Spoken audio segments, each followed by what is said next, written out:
Faleminderit kryetar, nderuar koleg. Po lexoj një mesazh që kam marrë sot nga Imshta, është një fshat në Myzeqe. Është njësia e dytë prodhuese më e madhe e shalqinit në këtë vend. Përshëndetje, deputet. Si jeni? Si vjet puna me shalqinin është katastrofë. Pika e grumbullimit në Imsht ka mbjell me hektar. Vetë personalisht, vetëm Golja. Po e përmend të Golen sepse ky është institucion, nuk është individ. Me ortakun e tij nga Kosova, kanë mbjell 200 hektar dhe djersa e fermerëve. Tallen pikat e grumbullimit sot.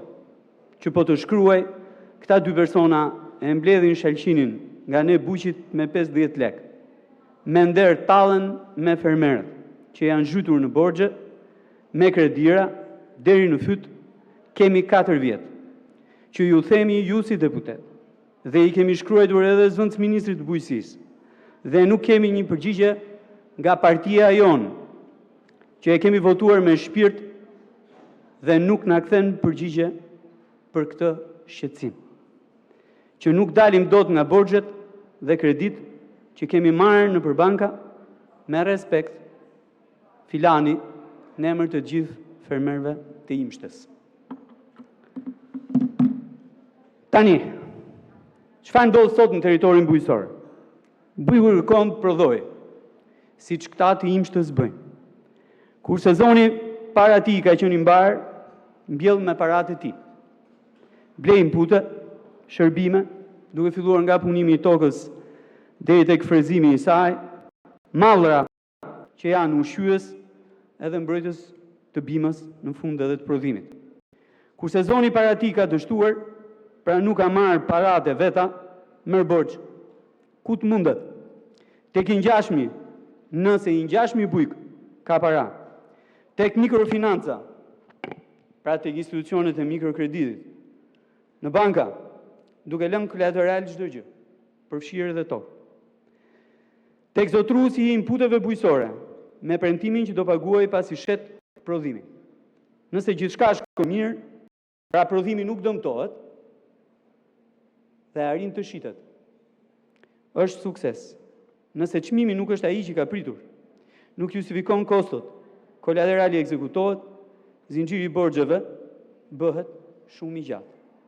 Çfarë bën ligji që kemi sot në diskutim? Ligjeron eksaktësisht të skem. E vendos mbi baza ligjore.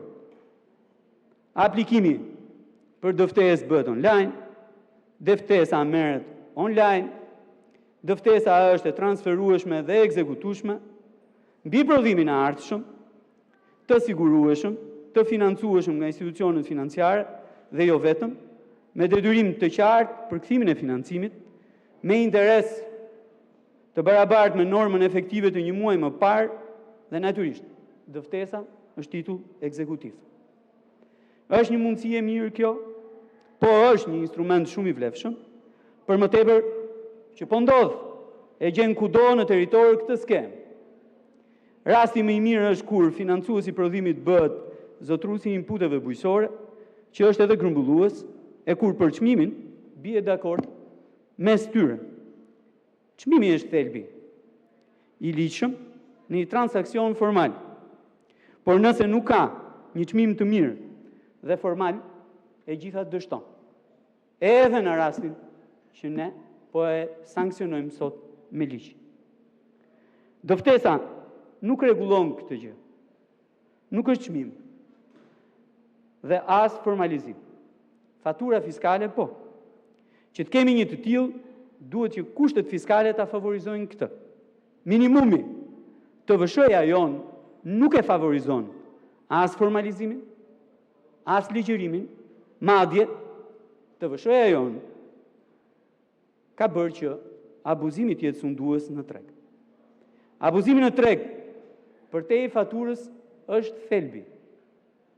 Në kushtet që ju përshkrova më sipër, sipas fermerëve të Imshtës, që janë dhe fermerët e Divjakës, janë dhe fermerët e Lushnjës, janë dhe fermerët në gjithë Shqipërinë, formalizimi mungon, për shkak dhe i nxitur nga tatimi mbi vlerën e shtuar, skema e tij që aplikohet në territorin e Republikës së Shqipërisë abuzuesit janë ata që dominojnë tregun.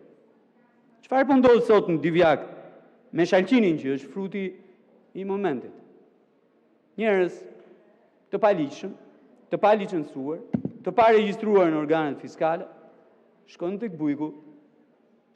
bujku, shfrytëzojnë situatën e tij të vështirë, sepse shalqini nuk mund të rri në 40 gradë në fush, ka kohën e tij të pjekës, ndryshe dështon, dhe i imponojnë çmimin e tyre.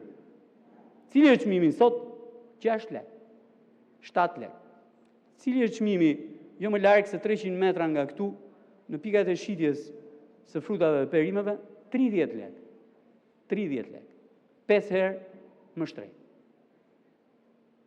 Prandaj, nëse duam të bëjmë diçka dhe të japim sukses kësaj skeme që po miratojmë sot me ligj, do duhet që ta nisim nga aja, nga sistemi fiskal që kemi për prodhimin bujqësor dhe për produktet bujqësore. Nëse s'bëjmë këtë, ky ligj ka dështuar që tani. E votojmë ne, se votojmë ne, është një histori tjetër, po është i dështuar eksaktësisht për këtë gjë. E dyta gjë që duhet bërë, dhe duhet bërë shumë qartë, duhet ndarë zotruesi i inputeve bujqësore nga grumbulluesi, nga eksportuesi dhe në fund fare edhe nga financuesi. Se në rastin kur zotruesi i inputeve bujqësore apo grumbulluesi apo eksportuesi janë të tre bashkë, e në krahun tjetër janë dhe prodhues, siç është rasti i Imshës, me 200, me 300 hektar, ajo do të ndodhë që shkruar këtu.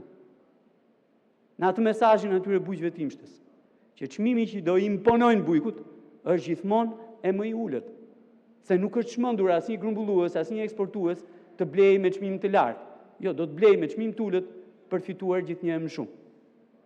Shpreha që përdoret sot nga këta, nga ky grup i bërë bashkë në një, është shumë e thjeshtë. Do ta lësh shalqinin me këtë çmim, me 5 lekë, me 6 lekë, apo jo? Jo, e po ik pirdhu, më falni për shprehjen, ik pirdhu se nuk ta marr. Kjo është marrëdhënia tregtare sot atje në fusha. Kjo është marrëdhënia tregtare sot. Bëjmë mirë që ta ligjërojmë. Bëjmë mirë që ta legjitimojmë. Dhe ligjërimi, legjitimimi bëjnë atë që është themelore. Mbrojmë bujkun dhe mbrojmë prodhimin e tij. Asnjë dëftesë tregtare nuk do ta mbrojë bujkun nëse ne nuk rregullojmë tregun. Nuk rregullojmë sistemin fiskal dhe nuk mbrojmë bujqit nga fillimi, nga financimi i prodhimit të tij e deri në fund.